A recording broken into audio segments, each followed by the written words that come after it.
In 1789, the most valuable piece of land on earth was not England, not China, not the whole of the American frontier. It was a Caribbean island smaller than the state of Maryland. Saint Domingue, the western third of Hispaniola, what we now call Haiti, was generating 40% of all the sugar consumed in Europe and half of its coffee, and it was doing it on the backs of nearly 500,000 enslaved people living under conditions so brutal that plantation owners calculated it was cheaper to work a person to death and buy a replacement than to let them survive long enough to become expensive. France knew this. France designed it this way, and France got extraordinarily, almost incomprehensibly rich because of it. The colony was worth more to the French economy than the entire continental United States was to the Americans. Merchants in Bordeaux, bankers in Paris, aristocrats in Versailles, all of them were downstream of Haitian sugar. So when the enslaved people of Saint-Domingue decided they were done, it didn't just shock the moral conscience of the Western world. It detonated a financial bomb at the center of the French Empire. It started in 1791 with a ceremony in the forest at Bois Cayman, a gathering of enslaved people in the dark, and within days the northern plantations were burning. What followed was 13 years of war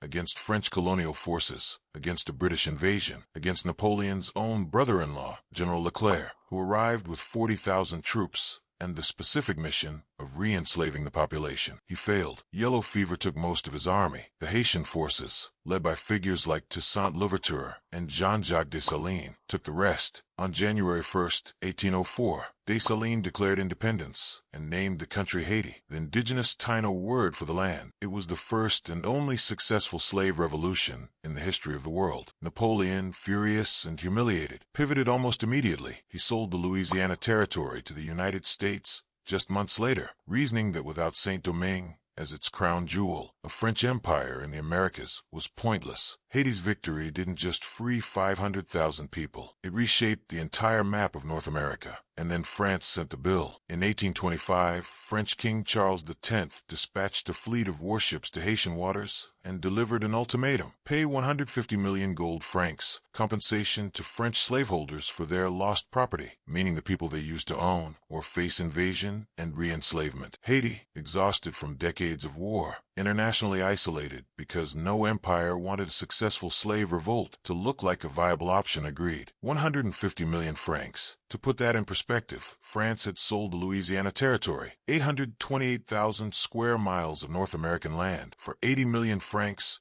just 20 years earlier. Haiti was being asked to pay nearly twice that sum to compensate the people who had enslaved them for the crime of being free. And here's the moment that reframes everything you thought you knew about Haitian poverty. To pay the first installment, Haiti took out loans from French banks at high interest. The country that had just won its freedom immediately entered a debt spiral to finance the price of that freedom, and it would not escape it for over a century. Haiti finished making payments on their original indemnity debt in 1947. 1947, the year the transistor was invented, the year the CIA was founded, the year Jackie Robinson broke the baseball color line. That is how recent this is. Economists who have studied the debt, researchers at the New York Times conducted an exhaustive analysis, calculated that without this financial extraction, Haiti's economy could have been dramatically larger, its infrastructure fundamentally different, its trajectory as a nation almost unrecognizable from the one we know. The poorest country in the Western Hemisphere is not poor because of geography or culture or some indefinable misfortune. It is poor in significant part because it spent 122 years paying for its own liberation. France never apologized. In 2003, Haitian President Jean-Bertrand Aristide formally demanded restitution of $21 billion, the modern equivalent. France responded by helping facilitate his removal from power months later, an allegation, not a proven fact, but one that has never been fully put to rest. The descendants of the slaveholders received their compensation. The descendants of the enslaved are still waiting.